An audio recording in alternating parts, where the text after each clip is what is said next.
Milí diváci, vítajte pri úvodných tohto týždňových a zároveň prvých septembrových správach televízie Turiec. Letným prázdninám odzvonilo. Po 2 mesiacoch si všetci školopovinní opäť zasadli do školských hlavíc.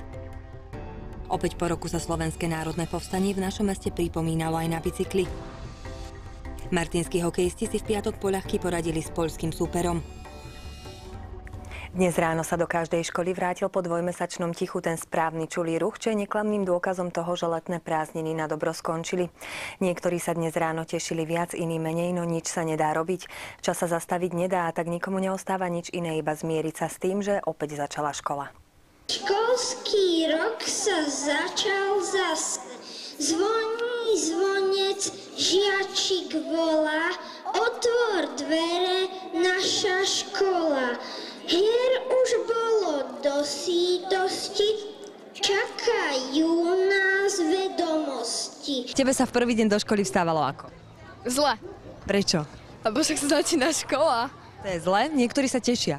No, tak to sú určite iba prváci, sa tešia. Už sa aj celkom teším na kamarátky a tak. A sem tam počas tých prázdnin si sa aj pozrel do nejakej knihy, alebo si ich naozaj odložil úplne bokom? No, som sa pozrel do nejakej. Na čo sa tešíš v tomto školskom roku? Na telesnú, lebo budem hrávať futbal. Po dvojmesačnom oddychu dnes ráno s väčšou či menšou radosťou prišlo do základných a stredných škôl v rámci celého Slovenska takmer 700 000 žiakov.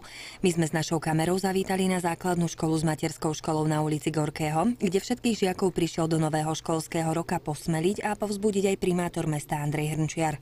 Tak ako sa striedajú ročné obdobia, tak sa v živote človeka striedajú chvíle, kedy oddychuje, zabáva sa, s tými chvíľami, kedy človek musí ísť do práce, plniť si pracovné povinnosti alebo školské povinnosti. Žiaľ, na svete to už tak býva, že tých pracovných povinností a školských povinností je ďaleko viacej ako tej zábavy a oddychu. Ale s tým už nič nenarobíme. Ako pri každom začiatku, aj nový školský rok je často dôvodom na nové záväzky a ciele. Čo by si želala v tomto školskom roku a skús možno niečo zaželať teda aj tým tvojim učiteľom? Akí by mali byť? Tak, dúfam, že sa zlepšili a želala by som si v tomto školskom roku mať samé dvojky na výsvečku. Samé jednotky.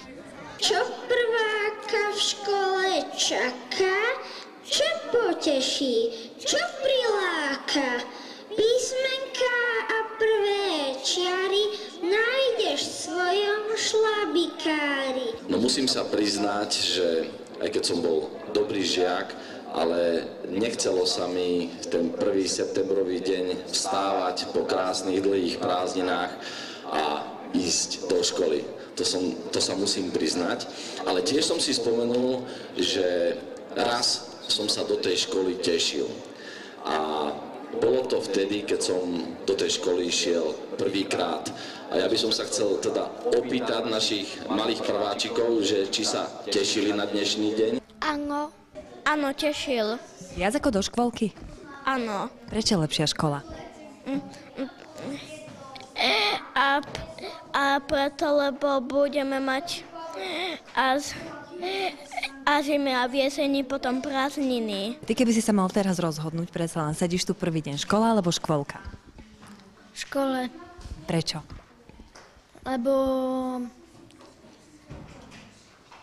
sa tu budeme učiť. Veru asi najviac sa na dnešný deň tešili malí prváčikovia. Po prvý raz zasadli do školských hlavíc a v ich očiach bolo možné čítať viacero otázok.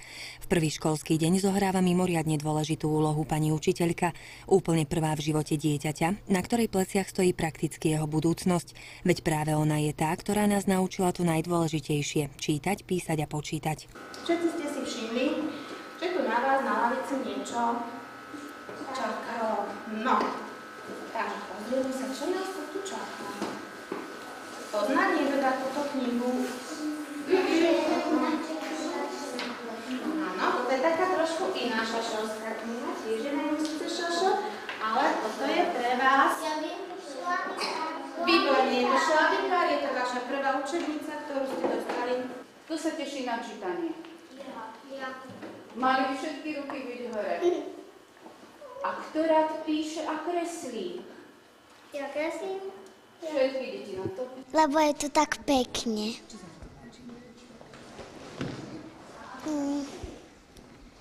Pani učiteľka. Aké je to stretnúť sa poprvýkrát s týmito prváčikmi a potom následne, veď ono sa vždycky hovorí, že pani učiteľka prvej triedy je ako taká druhá mama. No, to je pravda.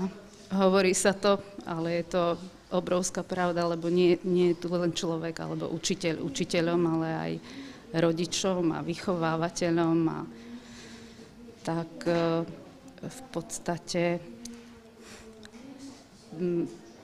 pri ich otázkach alebo pri tom dennom živote jednoducho sme všetkým. Základná škola na ulici Gorkého je školou hokejovou. Práve v nej vyrástli zvučné hokejové mená a tamojší pedagógovia robia všetko preto, aby vyrastali stále ďalšie a ďalšie. Preto deti na úvod školského roka prišiel pozdraviť a porozprávať o novinkách aj generálny manažer Martinského hokejového klubu Martin Kalnický. Verte, že urobím všetko preto, aby sme do toho najvyššieho stupňa hokejistov dostávali ľudí, ktorí prechádzajú kvalitnou nielen športovou, ale aj edukačnou výchovou. Takže všetkým prajem šťastný školský rok a obdobie po ňom, verím, bude rovnako šťastné. Tešila sa aj pani učiteľka na ten prvý deň alebo celkovo na ten nastávajúci školský rok? Samozrejme, že sa tešila, ale aj obavy, že aké deti prídu do triedy, ako sa bude s nimi pracovať, čo bude s rodičmi, lebo veľa záleží aj od nich. Takže takisto ako sa deti tešia, aj učiteľ sa teší. A zároveň, čo ho čaká, má také obavy. A zatiaľ tie prvotné pocity, keď sa pozeráte teda na tieto veľké okále, sú aké? Sú rozkošné. Deti sú rozkošné.